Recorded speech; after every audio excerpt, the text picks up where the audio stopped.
दिन महाराष्ट्र सरकार गिर गई, जिस दिन महाराष्ट्र सरकार महाविकास आघाड़ी के हाथ में आ गई, महाविकास आघाड़ी ने सरकार बना ली, तो कसम से जितनी मेरी समझ है, 35 साल का तजुर्बा है, जिस दिन ये चुनाव का नतीजा आ जाएगा और महाविकास आघाड़ी की सरकार बन जाएगी, उस दिन से लेके 60 दिन में, ध्यान से सुनो, उस दिन से लेके 60 दिन में चंद्रबाबू नायडू और नीतीश कुमार मोदी को दिया जो समर्थन है वो वापस खींच लेंगे और ये सरकार वैसे ही। विधायक सेवा की आवाज साहब, इसके बाद माइक का है और पब्लिक से अपनी बात।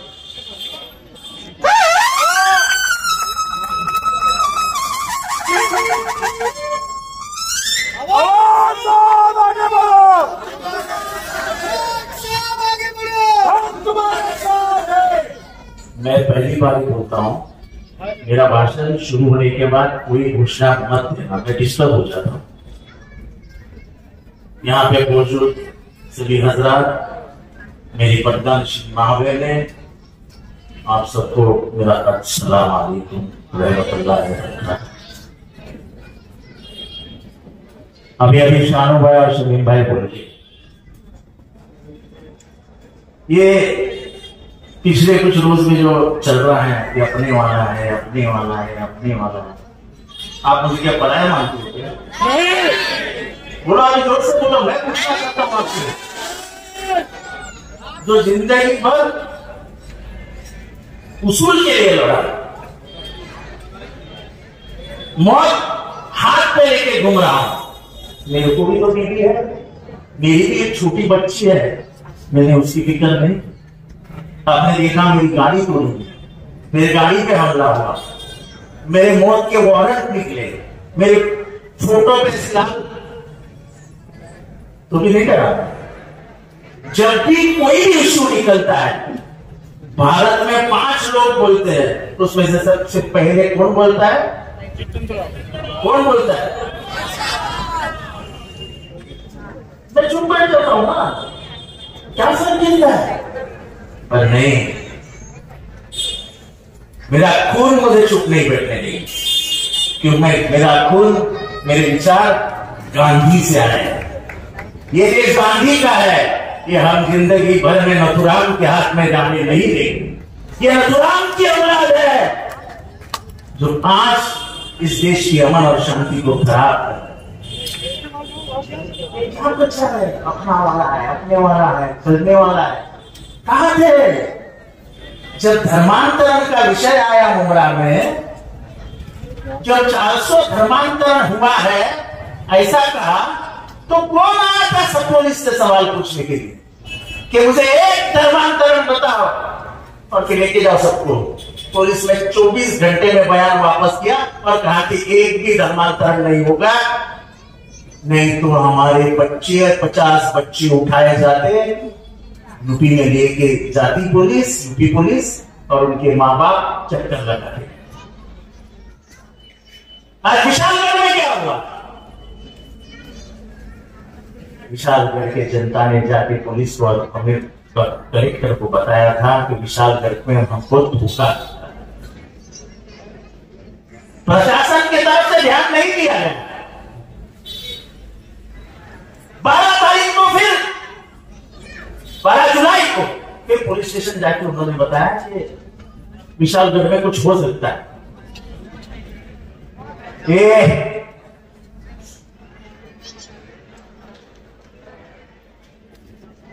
तो भी पुलिस ने ध्यान नहीं दिया और उसी रात को 100 लोग, विशालगढ़ किसी ने देखा है? आपने देखा है? एक ही रास्ता है, एक, उसके अगर नाके पे नाकाबंदी हो जाती है तो कोई चढ़ पाता? पुलिस ने सबको ऊपर चढ़ने दिया। ऊपर चढ़ने के बाद उन्होंने दरगाह पे हमला बोल दिया और दरगाह के ऊपर जो घुमट रहता है उसको तहस नहस। फिर नीचे उतरे, गजापुर के मस्जिद में घुसे, मस्जिद को तहस नहस कर दिया, हिंदुओं के घर लुटे। देखो मैं हमेशा बोलता हूं, जब अतिरेकी कहा जाता है तो अतिरेकी को कोई धर्म नहीं होता, कोई धर्म नहीं होता। वैसे इन दरिंदों का कोई धर्म नहीं, कोई धर्म नहीं। जिस शिवाजी महाराज ने कहा था अपने सैनिकों से कि तुम जब लड़ाई के लिए निकलोगे, अगर बीच में मस्जिद लगती है तो उसको हाथ भी मत लगाना, अगर कहीं पे आपको पवित्र किताब मिलती है तो उसको बाजू में रख देना। किसने सिखाया था? शिवाजी महाराज ने। इनको हक है क्या शिवाजी महाराज का नाम लेने का? पूछते हैं कि तो बीजेपी का डर दिखाते मुसलमानों को। अरे बीजेपी मुसलमान किसी के बाप से नहीं डरता है। बीजेपी कौन है? और हम जैसे लोग जो मौत को फिर रहे हैं। मैं तो लोगों को हमेशा बोलता हूं, मैं दो चीजों से डरता हूं, एक मेरा खुदा गया भगवान और दूसरा शरद पवार। मैं और किसी के पाप से नहीं डरता हूं। क्या होगा? मौत आएगी ना, उसके ज्यादा कुछ नहीं होता है। मेरा वाला हुआ है, मेरे वाला हुआ है। अरे 1300 साल हो गए महाराष्ट्र की संत परंपरा को, कभी भी धर्म के बारे में कुछ नहीं बोला गया था। हमारे तुकाराम नाम के संत थे, उन्होंने अपनी किताब में लिखा है, आज से बराबर 700-750 साल पहले, अल्लाह दिलावे अल्लाह खिलावे, देने वाला भी अल्लाह है, खिलाने वाला भी अल्लाह है। वो तो बड़ी किताब में उन्होंने बड़ा पन्ना लिखा है, मैं तो छोटा बता रहा हूं। ये थी हमारी संत परंपरा। और तुम मुख्यमंत्री के सामने एक आदमी उठता है जिसको मैं महाराज नहीं कहता हूं, उसके से ऐसा बंदूक ही नहीं, और नदी के बारे में गलत बोल देता है। और हमारे मुख्यमंत्री जो पूरे महाराष्ट्र के मुख्यमंत्री है, जो 13 करोड़ जनता के मुख्यमंत्री है, वो कहते हैं कि हम उसको हाथ भी नहीं लगाने देंगे किसी को। हम तो किसी को मारने वाला, हम तो किसी को मारने वाले नहीं है। लेकिन सर्वोच्च न्यायालय ने क्या कहा? सुप्रीम कोर्ट ने कहा है कि जो भी धर्म के अंगार लगाएगा, गलत बोल देगा, उसको पुलिस ने 24 घंटे के अंदर अरेस्ट कर दिया। किया अरेस्ट? गजापुर के मस्जिद तोड़ने वाले को अरेस्ट किया, नबी के बारे में बोलने वाले को अरेस्ट किया, और जो चाचा को मारा, उधर मैं और हमारे एक पत्रकार मित्र रफीक कांदा, वो ध्यान नहीं देते तो वो चोर भी नहीं पकड़े जाते। आपको मालूम है बजाय चाचा के साथ क्या हुआ? उनको मारा, वो तो कैमरे में आ गया, लेकिन उनको ट्रेन के दरवाजे पे लेके फेंकने की कोशिश की। मुझे फक्र है, मैं हिंदू हूं, मैं ऐसा हिंदू हूं जो मेरे किताब में लिखा है वही मानता हूं। वासुदैव कुटुंबकम। वासुदैव यानी क्या? ये दुनिया, ये मेरा घर है और इसमें मेरी फैमिली रहती है, यानी हम सब भाई बहन हैं। ये हमारे किताब में लिखा है। ये नफरत किसी को कोई सिखाता नहीं, नफरत पार्टियां सिखाती, नफरत पार्टियां सिखाती। और बीजेपी ने वही किया। 2014 से यहां का मुसलमान हैरान नहीं है? हैरान है कि नहीं है? तुम मॉब लिंचिंग करोगे, देश के सीमा पे लड़ रहा मुसलमान का बाप घर में होता है, उस बाप के घर से कुछ खुशबू आती है गोश्त की, अंदर जाते हैं, बिना पूछे उसका मर्डर हो जाता है। ये क्या है? क्या है?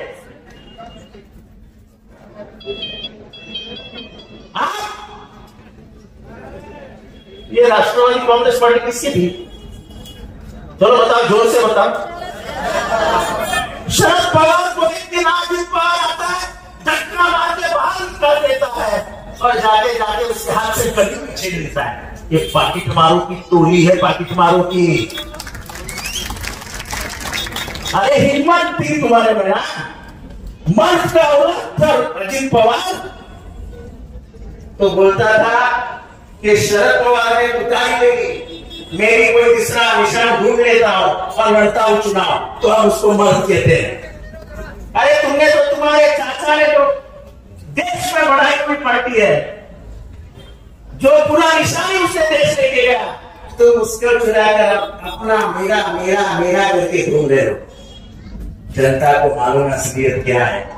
जिस आदमी को 5th स्टेज कैंसर हुआ था, जिसकी हड्डी टूट गई थी, वो आदमी आज भी 18 घंटे काम करके इस देश की फिरका परस्त विचारधारा के खिलाफ लड़ रहा है और वो बोल रहा है कि महाराष्ट्र में बदलाव ला के दिखाऊंगा।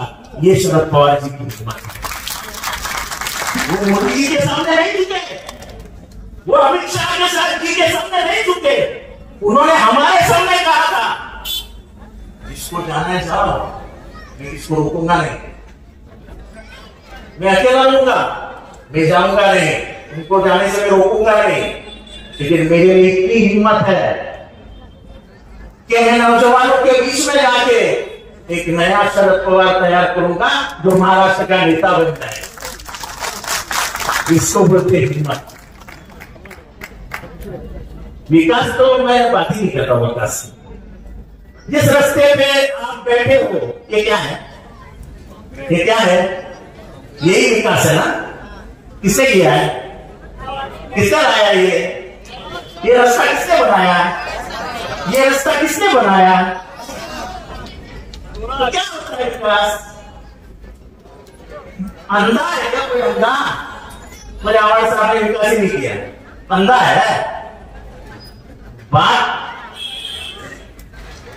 गोल मोड़ करके बताने की है। इसलिए मेरे भाइयों और बहनों, मैं ज्यादा समय नहीं दूंगा। सिर्फ आपको इतना सोचना है कि जुल्म और जालिम, जुल्म और जालिम को खत्म करना, ये नबी ने हमको सल्लल्लाहु अलैहि वसल्लम क्या बोला है कि जुल्म का साथ मत देना, जुल्म के सामने खड़ा रहना और जालिम का साथ मत देना। आज जालिम जुल्म कर रहा है कि नहीं कर रहा है? मतलब वो जोर से बोलो यार, तुम चाह रहे हो।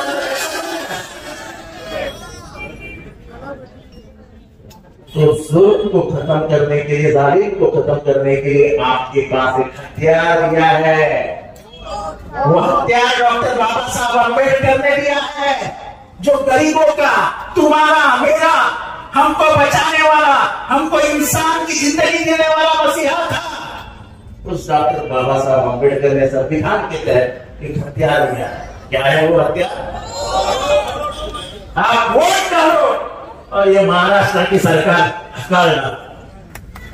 इसकी अहमियत क्या है मैं बताता हूं आपको। जिस दिन महाराष्ट्र सरकार गिर गई, जिस दिन महाराष्ट्र सरकार महाविकास आघाड़ी के हाथ में आ गई, महाविकास आघाड़ी ने सरकार बना ली,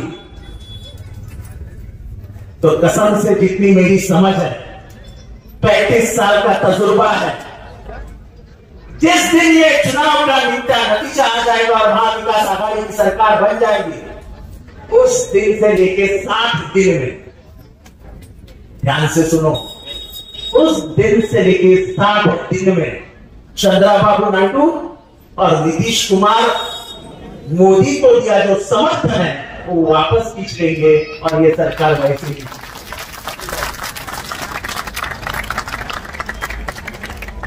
तो महाराष्ट्र जीतना क्यों इंपॉर्टेंट है? बेरोजगारी कहां पर है? बच्चों को पता, नौकरी मिलती है क्या? हमारी कंपनियां गुजरात को दी जाती है। हम पहले गर्व से कहते थे कि महाराष्ट्र दिल्ली से घबराता नहीं है, दिल्ली से टकराता है। अब तो दिल्ली छोड़ो, हम तो गुजरात के सामने ऐसा सर झुका के बात करते हैं। हमारे महाराष्ट्र की बेइज्जती हो गई, महाराष्ट्र की बेइज्जती हो गई। आज आपको मालूम है पुलिस है क्या? किधर है? पगार नहीं मिला है, पगार सरकारी कर्मचारियों को अगले महीने से पगार नहीं मिलेगा, क्योंकि हमारी तिजोरी खाली हो गई है। अब मेरे बहनों से पूछता हूं, तेल का भाव क्या हो गया? तेल का भाव, खाने के तेल का भाव कितना? 140 रुपया। पिछले 240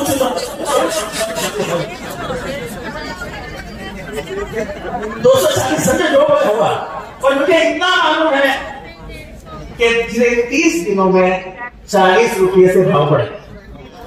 अभी मुझे बताओ, हमारे हिंदू धर्म सभी महाराष्ट्र में रहने वाली सब्जी पवाली है, तो हमारे में उसमें चटनी बनती है, तो क्या बोलते उसको, सेव वो टिक्की सेव बनती है, फिर कैची बनती है, फिर शक्करपारा बनता है, जो भी है, पर बेसन और दाल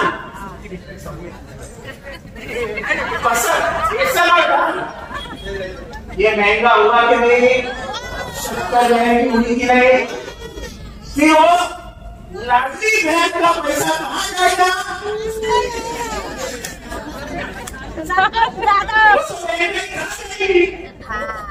कम से कम लाडली बहन के लिए महंगाई तो कम करो। मैं मेरे लाडली बहन से लेता हूँ, हम 1,500 में 3,000 रुपया देंगे, और हम ऐसा कानून बनाएंगे कि कोई महिला पे बलात्कार करने की हिम्मत नहीं उठाएगा। ऐसा कानून बनाएंगे कि कोई बच्ची के ऊपर हाथ डालने की हिम्मत नहीं उठाएगा। बदलाव में क्या हुआ? तो क्या हुआ?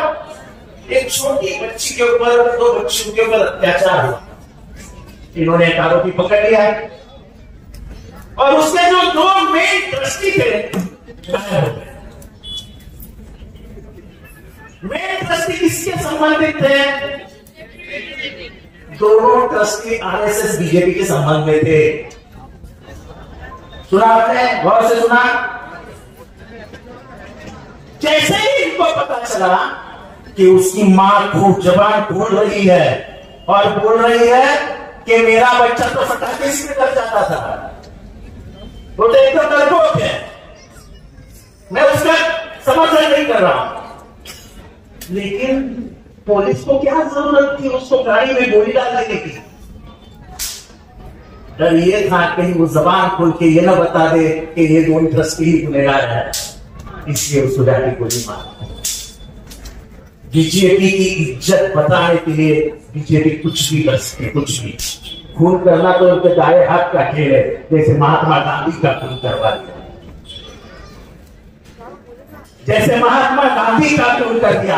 एक निहत्था आदमी, कोई हथियार नहीं, उसके पैर पड़ने गए और उसके सीने में 3 गोली डाल दी, तो वैसा ही बेचारा। ये देश शांति के लिए जाना जाता है, खून खराबे के लिए नहीं जाना जाता है, क्योंकि ये देश बुद्ध का और गांधी का।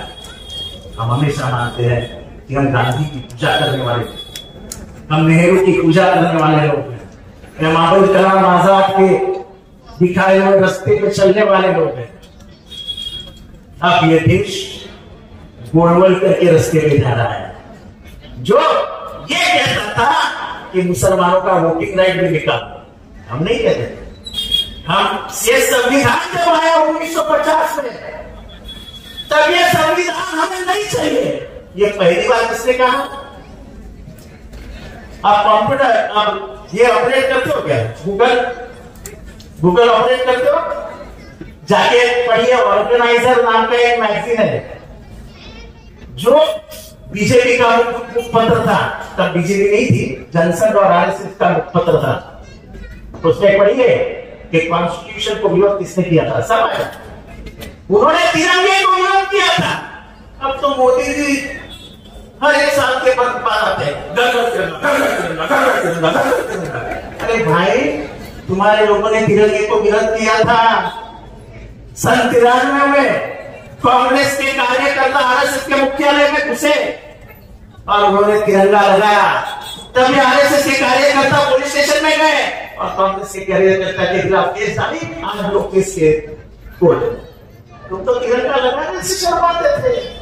1942 में तुमने लेटर लिखा था कि हमें ये भारत छोड़ो आंदोलन का विरोध करना है, ब्रिटिशों हमको साथ दो। उसकी औलाद हो तुम इस देश में शांति और आजादी नहीं चाहते। ये देश, उसकी पहचान अलग है। कश्मीर में एक भाषा है, केरला में एक भाषा है, गुजरात में एक भाषा है, असम में एक भाषा है। तो भी अभी यहां पे बैठे लोग कोई जौनपुर से है, कोई कोंकण से है, कोई हो सकता है दक्षिण से हो, लेकिन हम सब इधर आके भारतीय बन के अमन और शांति में रहते हैं।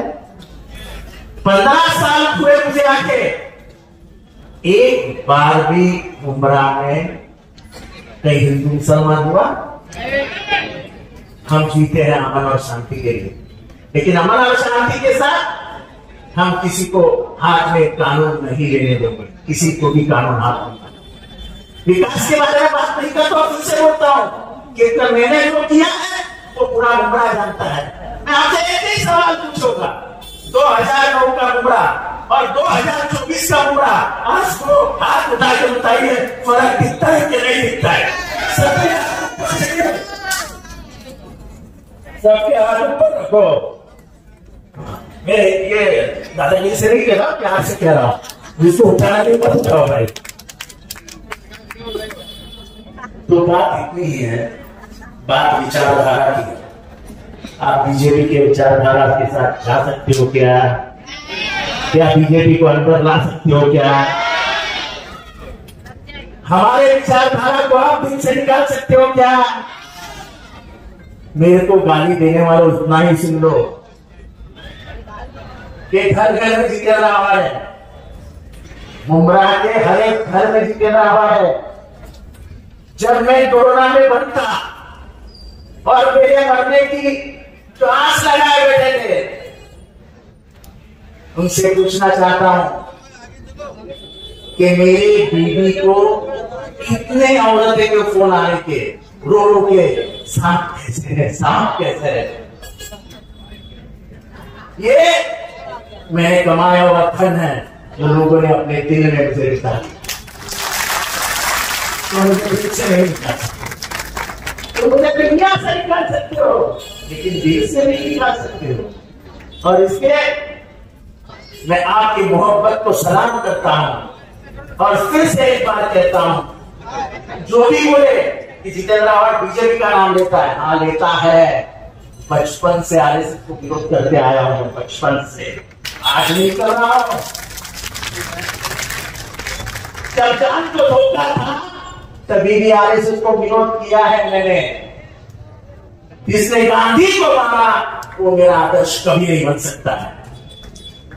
तो मुझे मान सकता उसूल और आइडियोलॉजी ये मैं खाता हूं, खाता। मेरे पेट मेरे खून में आइडियोलॉजी है, मेरे जुनून में आइडियोलॉजी है। मैं मेरा सर कभी नहीं झुकाऊंगा, मर जाऊंगा, लेकिन इस देश का संविधान और इस देश के लिए लड़ता रहूंगा। और इसलिए मैं आपसे सिर्फ इतना कहता हूं, 1 तारीख को आपको उमराह के नहीं, महाराष्ट्र के लिए और भारत की सरकार गिराने के लिए तुतारी का निशान दबाना है। और मुझे फिर से एक बार कामयाब करता है। खुदा हाफिज।